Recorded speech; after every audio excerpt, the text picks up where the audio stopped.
You're tuned in to the English Up Podcast. Brought to you by the Speak English with Us.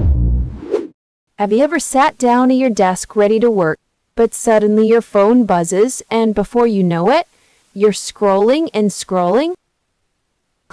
Oh, yeah. That trap is so real, you plan to focus, but distractions just pull you away again and again. This is a B1 level episode, perfect for intermediate learners. Beginners, you're welcome too. Today we're diving into something that hits home for so many people. Procrastination. You know, when you want to start working but just can't, and time slips away. You're not alone if you're sitting there feeling anxious, beating yourself up because you've wasted hours and the deadline is looming. That internal struggle makes you question if you'll ever break free. And what if I told you there's a simple mental trick to break this cycle? A way to set off your focus mode in just 3 minutes. Sounds great, right? Right. And it's not some magic. It's based on solid psychology, something called the trigger reward loop. Basically, you create a small habit that tells your brain, hey, it's time to work. Then you give yourself a quick reward. We'll talk about what that could be later to train your brain to love starting work. Over time, this loop makes procrastinating way harder. Quick question if you were to guess. How long do you think it takes most people to get into focus mode once they start working? 10 minutes? 30? Drop your number in your head right now. I'll bet many of us don't even hit focus mode before something distracts us. But here's the thing. This episode will give you a practical way to start faster in about 3 minutes. Stay until the end for our word tour. We'll explain 5 key words we keep mentioning, like trigger, reward, procrastinate, loop, and focus mode. I'm guessing many of you are listening to this while putting off doing something. Maybe while scrolling your phone? Guilty as charged. Maybe you're grabbing a coffee or even trying to get in the zone, but with no luck yet. That's exactly why we're here. And later, we'll share one tiny trick you can start using right now to break the procrastination loop yourself. But first, let's get clear on why this happens. Because understanding the why is the first step to change. Ready to jump in? Picture this. Monday morning, laptop open, 3 tabs already screaming at you, and your to-do list looking like a small novel. You want to start, but your hand reaches for your phone. Then your brain says, just one quick check. And suddenly your coffee's cold, your shoulders are tight, and you're still not working. That's not laziness. That's a trigger problem, and maybe a loop problem too. Exactly. The trigger is the signal that starts the action. In this case, the phone buzzes, the chair feels uncomfortable, the inbox is open, and your brain starts wandering. So the trigger isn't always dramatic. Sometimes it's tiny, like seeing a blank page and feeling weirdly heavy, or opening your laptop and freezing for a second. Right. And then procrastinate kicks in. You tell yourself you'll start after a minute, but a minute becomes 10, and 10 becomes a whole lost hour. That sounds painfully familiar. I've also had the I'll just clean my desk first strategy, which is apparently my brain's favorite disguise for procrastinate. Same. My desk has been reorganized in the exact moments I should have been writing. A very productive way to avoid productivity. Here's the interesting part. The brain loves patterns. If a certain trigger keeps leading to a reward, it starts expecting the next step. That's the loop. So if your brain learns, sit down, place phone away, start timer, then something good happens, it begins to connect those dots automatically. That's how a focus mode becomes easier to enter. And the reward doesn't need to be big. In fact, if it's too big, your brain can get impatient. You need something small, immediate, and believable. Like letting yourself drink a favorite tea after the first 3 minutes, or playing one song only after you start. Not before, after. And yes, your brain will complain at first. It'll say, "Why are we doing this again?" But the point is to teach it that effort comes with a nice little payoff. Let's make it practical. Imagine you've got a report to write. Your trigger could be this exact sequence. Sit down, put your phone face down, open the file, and start a 3-minute timer. Then, when the timer ends, you give yourself a reward. Maybe a short stretch, a sip of coffee, or one track of music. That's enough to make the loop feel real. And if you repeat that for a couple of weeks, your brain begins to expect the pattern. The desk stops becoming a battlefield and starts becoming a cue. That's such a relief, because people often think they need more willpower. But sometimes they just need a better beginning. Exactly. Willpower is unreliable when you're tired, hungry, or distracted. A trigger is cleaner. A reward is clearer. The loop is what makes it stick. Let's do a tiny practice. If your trigger is, sit and open the laptop, what's your reward? Keep it simple. Don't pick a huge dessert. Just something your brain can feel right away. And don't choose a reward that turns into a whole side quest. I'll check one message is how 3 minutes becomes 30. True. That's not a reward, that's a trap in disguise. By the way, there's a phrase for this in the way we've been talking. It's tied to the words trigger, reward, loop, and focus mode.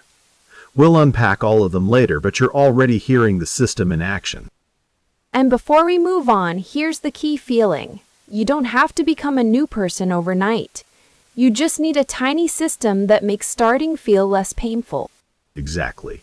And next, we'll push that idea even further and test what happens when the brain argues back. So Alex, I've tried this trigger reward loop myself, and honestly, it works if you keep it simple. Like setting a tiny trigger a cup of tea or sitting at your desk and immediately giving yourself a small reward. It rewires your brain to enter focus mode faster. I see that point, Emma, but I have to disagree.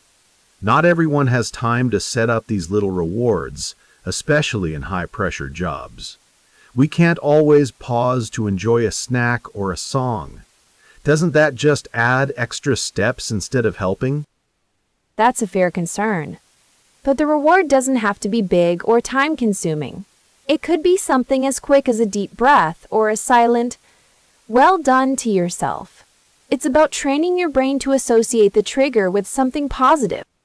But what if that loop becomes a crutch? Like, if someone depends on rewards too much, won't they struggle to focus without that exact setup? Real work life is unpredictable. You can't always recreate your perfect loop. Good point. You're right that life isn't perfect. But the goal is to build the habit so deep that the trigger alone eventually brings you into focus without needing a big reward each time. The reward kicks off motivation initially, then fades as focus mode strengthens.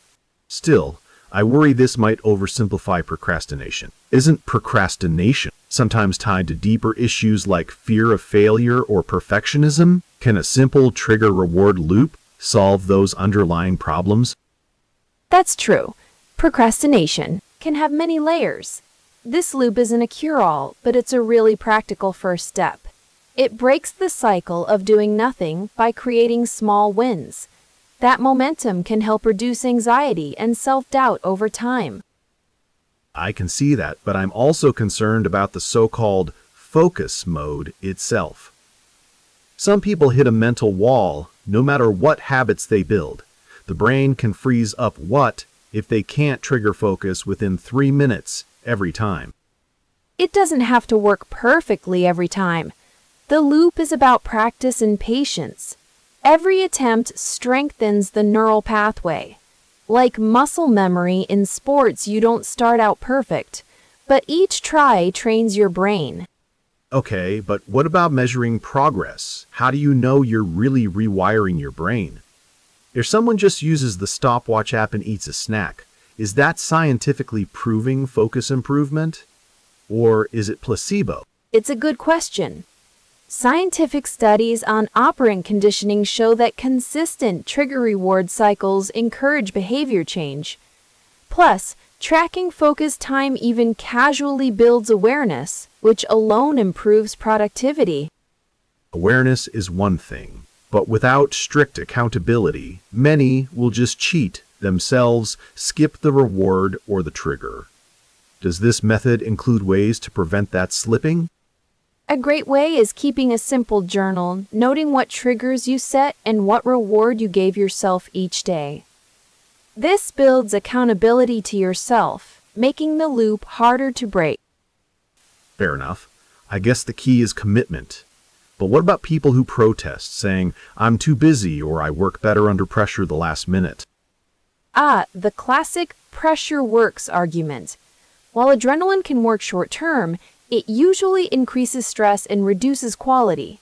The trigger-reward loop aims to create consistent, calm focus, which is healthier and more sustainable.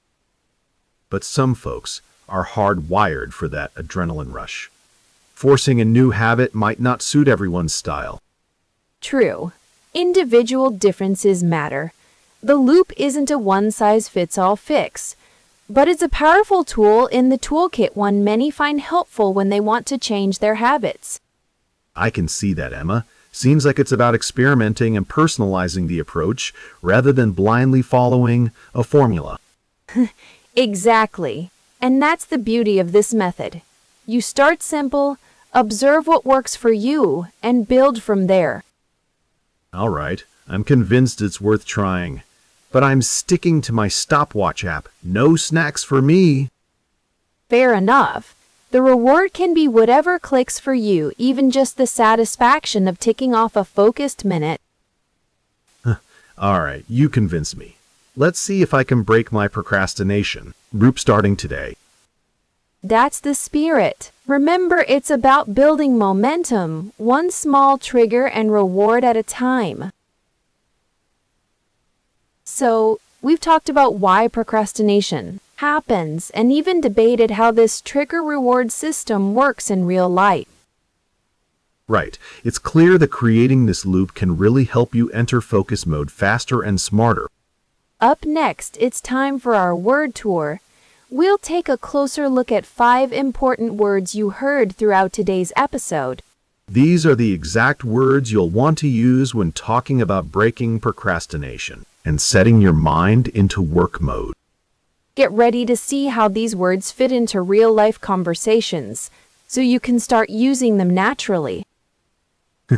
Let's dive right in after this short break. Let's go back to that moment at the desk. The one where your brain wants to work, but your hand reaches for the phone. That's where trigger comes in, because it's the signal that starts the whole chain. Right? A trigger is the thing that tells your brain, now we begin. It can be a sound, a chair, a cup of tea, or even putting your phone face down. So if I sit down, open my notebook and take one deep breath, that can become my trigger. Simple, almost boring, which is exactly why it works. Boring is good here.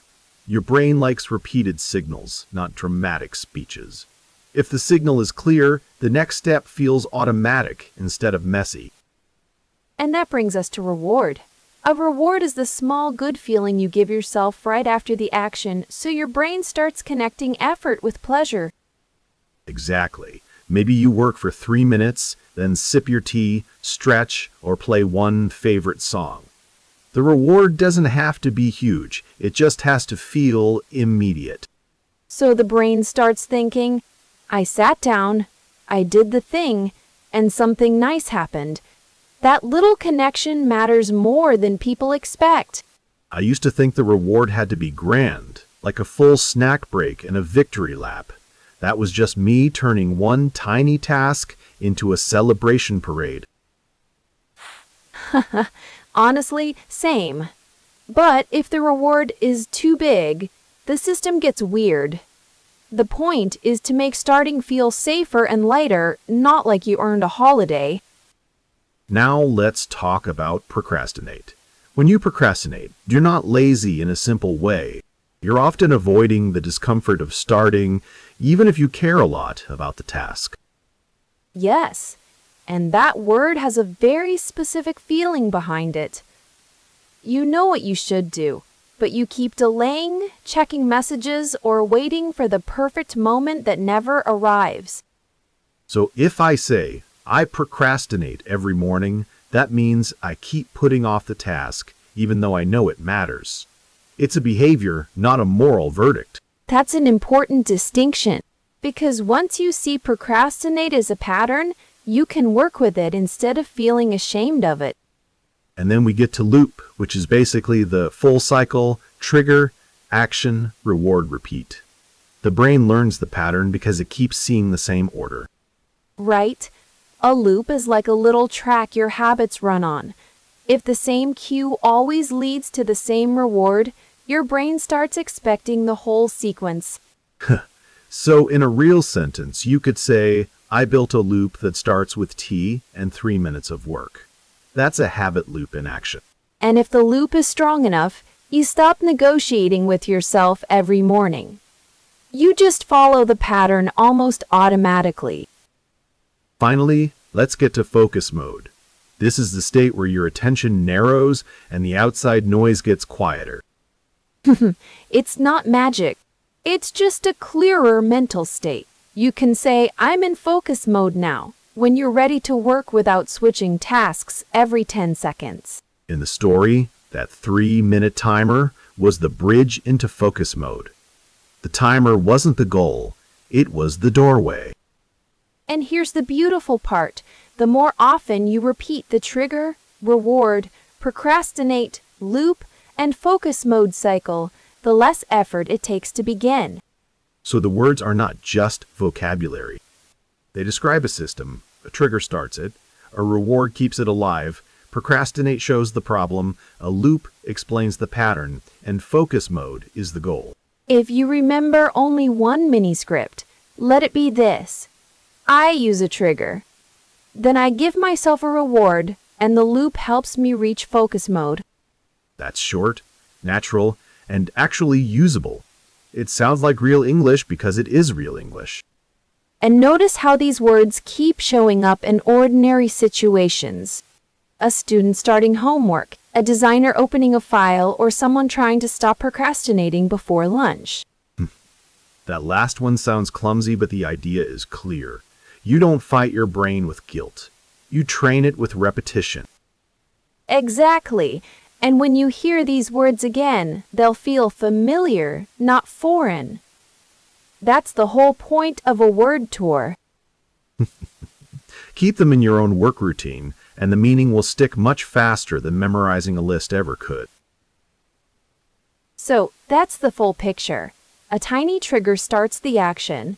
A quick reward makes your brain want to repeat it, and the loop slowly turns effort into a habit. And the big win is this. You don't need perfect motivation. You need a repeatable way to begin, especially when procrastination keeps whispering, later. Try this tonight. Pick one trigger, like putting your phone face down. Then start a 3-minute timer and give yourself a small reward right after. Keep it simple. Then write one line in a notes app or journal. What was the trigger? What was the reward? And did focus mode arrive faster?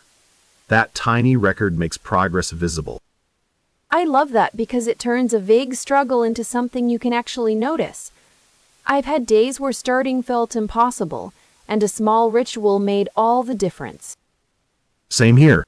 I spent way too long pretending I was getting ready while doing absolutely nothing.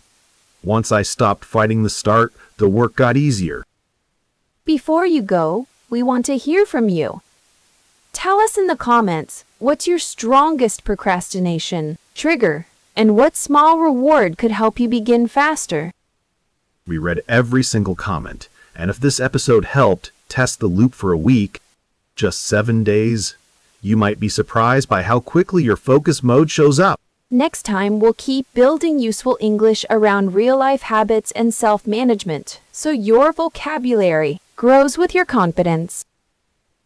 Thanks for listening, and remember, Progress starts small, but it can still change everything.